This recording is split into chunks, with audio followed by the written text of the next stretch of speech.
Assalamualaikum warahmatullahi wabarakatuh. Hai semuanya, perkenalkan bersama saya Devianti dengan bunyi NIM 123101009 dan teman saya. Nur Fazria dengan NIM 123101118. Baik, kami dari kelompok 13 di sini akan membahas mengenai materi tentang model pembelajaran problem catered learning, yaitu biasa disingkat dengan PCL. Baik. Nah, di sini teman-teman, apakah kalian tahu apa itu model pembelajaran PCL? Nah, model pembelajaran PCL ini adalah model pembelajaran yang berpusat pada masalah nyata atau pembelajaran yang kontekstual. Nah, pembelajaran ini sebagai titik awal dalam proses pembelajaran. Nah, tujuan dari model pembelajaran ini eh, dapat mendorong siswa untuk berpikir kritis, kreatif, dan mampu untuk memecahkan masalah. Tidak tidak hanya sendiri, salah kan? Nanti potik di sini saya akan menjelaskan mengenai model pembelajaran problem catered learning atau biasa disingkat dengan PCL. Nah, model pembelajaran PCL ini dapat diuraikan sebagai rangkaian aktivitas pembelajaran yang menekankan kepada proses penyelesaian masalah yang dihadapi secara ilmiah. Nah, model pembelajaran PCL ini adalah model pembelajaran yang berpusat pada masalah nyata dan kontekstual. Tidak hanya itu, model pembelajaran PCL ini sebagai titik awal proses pembelajaran. Nah, tidak tidak hanya sebagai titik awal dalam proses pembelajaran, model pembelajaran PCL ini juga bertujuan dapat mendorong siswa berpikir kritis, kreatif, dan mampu memecahkan masalah secara mandiri dan kelompok. Nah, di sini juga terdapat 3 ciri utama dalam model PCL. Yang pertama adalah PCL merupakan rangkaian kegiatan aktivitas pembelajaran. Artinya, dalam implementasi model PCL ada sejumlah kegiatan yang harus dilakukan siswa. Nah, model PCL ini tidak mengharapkan siswa hanya sekedar mendengar, mencatat, kemudian menghafalkan materi pembelajaran. Akan tetapi melalui model PCL ini siswa aktif berpikir, berkomunikasi, mencari dan mengolah data dan akhirnya menyimpulkan. Nah, dengan itu siswa dapat menerapkan pembelajaran ini dalam kegiatan sehari-hari. Yang kedua adalah aktivitas pembelajaran diarahkan untuk menyelesaikan masalah. Model PCL ini menetapkan masalah sebagai kata kunci dari proses pembelajaran. Nah, tidak hanya belajar, tapi juga mereka bisa mendapatkan masalah-masalah yang ada di dalam pembelajaran tersebut dan menyelesaikannya secara sempurna. Yang ketiga adalah pemecahan masalah dilakukan dengan menggunakan pendekatan berpikir secara ilmiah. Nah, berpikir secara ilmiah ini dengan menggunakan model ilmiah yang disebut dengan dedukatif dan indukatif. Nah, proses berpikir ini dilakukan secara sistematis dan empiris. Nah, di mana sistematis ini yang artinya berpikir ilmiah dilakukan melalui tahap-tahapan tertentu yang dimana mereka ini tidak langsung untuk terjun ke lapangan, tapi sebelumnya mereka harus mendata apa-apa saja yang dijelaskan oleh guru tadi biar mereka bisa tahu apa-apa saja yang ingin mereka lihat di lapangan. Yang terakhir adalah sistematis, artinya berpikir ilmiah dilakukan melalui itu adalah empiris. Empiris ini artinya proses penyelesaian masalah yang didasarkan pada data dan fakta yang jelas. Nah, setelah mereka mendata materi yang ingin mereka uh, yang mereka uh, apa namanya itu? Proses penyelesaian yang masalah yang ingin mereka selesaikan itu mereka datakan sesuai dengan yang mereka catat tadi. Setelah itu mereka bisa mencari fakta yang benar dari data tersebut. Mereka sandingkan apakah benar dengan yang mereka catat tadi dengan yang di lapangan apakah benar. Kalau jika benar, nah berarti yang mereka catat itu adalah fakta. bahwa kejadian yang mereka catat itu adalah benar terjadi oleh makhluk hidup. Di sini saya akan melanjutkan penjelasan. Ini langkah-langkah mode pembelajaran catered learning atau biasa kita panggil PCL. Jadi, guru dapat melakukan hal-hal ini yang bisa diterapkan oleh di sekolah. Ada 14 langkah-langkah. Yang pertama, membantu siswa untuk menemukan masalah yang bisa diselesaikan.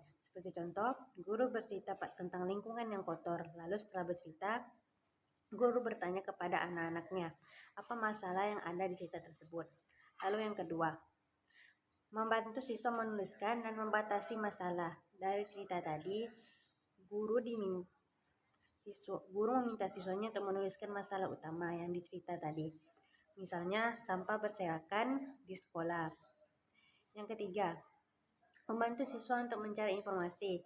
Guru meminta siswa untuk mencari tahu dari buku, internet, atau bertanya kepada orang lain tentang mengatasi lingkungan kotor tersebut. Gimana caranya? Lalu yang keempat, membantu siswa memahami informasi. Setelah dapat informasi, siswa diajak berdiskusi untuk menyimpulkan hal yang penting. Seperti tadi, setelah siswa bertanya kepada orang lain atau mencari tahu dari buku atau internet, jadi guru menjelaskan lagi. Jadi sampah ini harus dipilah dulu baru disisihkan. Lalu yang kelima, mendorong siswa membuat kesimpulan atau ide awal.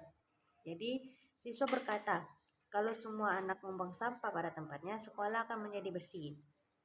Yang keenam, mendorong siswa mencoba sendiri dan mengevaluasi siswa dengan cara inisiatif mereka sendiri, yaitu mencoba membuat poster ajakan untuk menjaga kebersihan dan ditempelkan ke dinding sekitar tong sampah agar anak-anak yang melihatnya selalu mengingat membuanglah sampah pada tempatnya.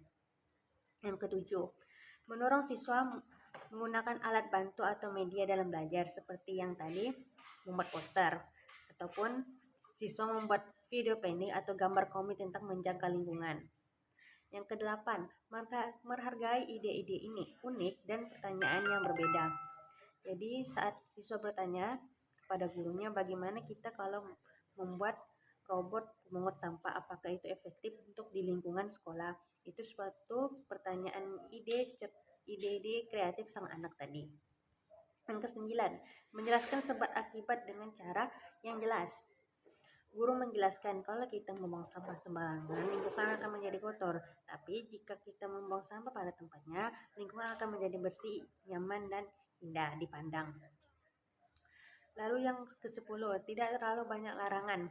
Guru membebaskan siswa mengekspresikan idenya asalkan dari ide tersebut tidak melenceng dari idenya, tidak keluar dari konsepnya. Yang ke-11, memberi waktu siswa untuk berpikir dan merenungkan. Setelah kegiatan yang dilakukan tadi, siswa diminta menuliskan apa yang sudah dipelajari. Jadi setelah mempelajari tersebut, apa yang bisa kita ambil dan kita petik pembelajarannya.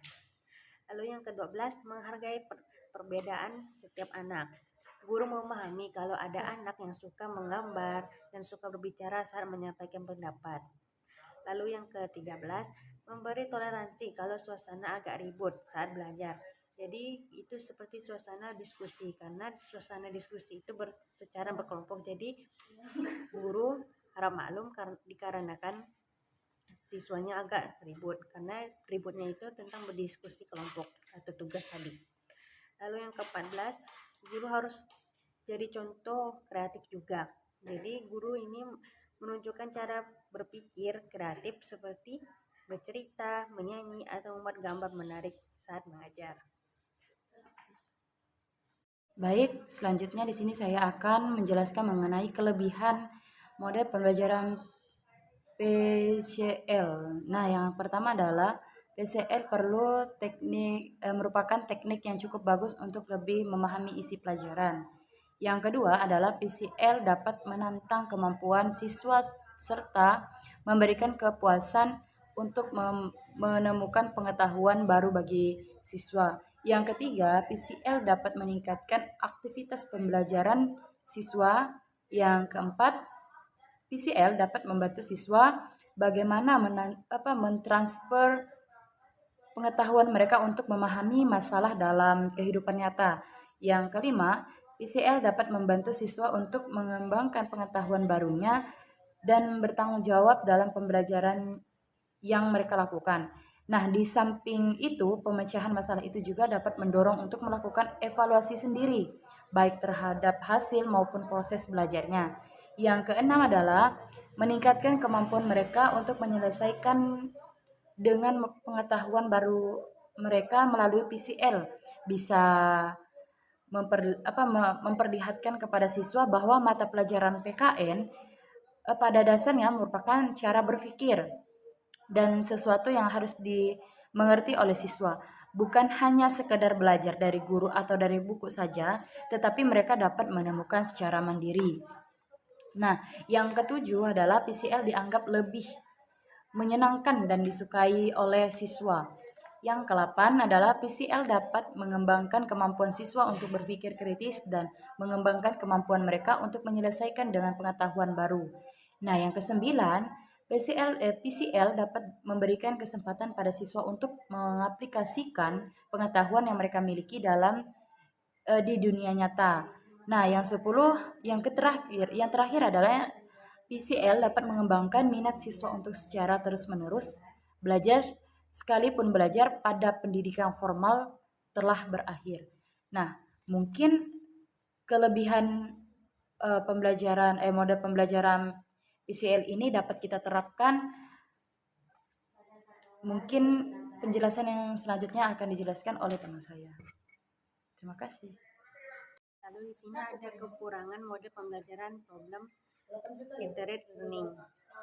Lalu kekurangan ini ada 3, yaitu yang pertama menentukan suatu masalah yang tingkat kesulitannya sesuai dengan tingkatan berpikir siswa, tingkat sekolah, dan kelasnya, serta pengetahuan dan pengalaman yang telah dimiliki siswa yang sangat memerlukan kemampuan keterampilan siswa. Yang kedua, proses belajar mengajar dengan menggunakan modul ini sering memerlukan waktu yang cukup banyak yang sering terpaksa mengambil waktu pembelajaran lain. Jadi waktunya itu tidak cukup. Yang ketiga, mengubah kebiasaan siswa belajar dengan mendengarkan dan menerima informasi dari guru menjadi belajar dengan banyak berpikir, memecahkan sendiri atau kelompok yang kadang-kadang memerlukan berbagai sumber belajar merupakan kesulitan tersendiri bagi siswanya. Sampai di sini saya pembahasan dan materi yang kami sampaikan. Kurang dan lebihnya kami mohon maaf. Saya Nurul Fazriyah dan teman saya Vivianti. Kami mengucapkan terima kasih dan Assalamualaikum warahmatullahi wabarakatuh.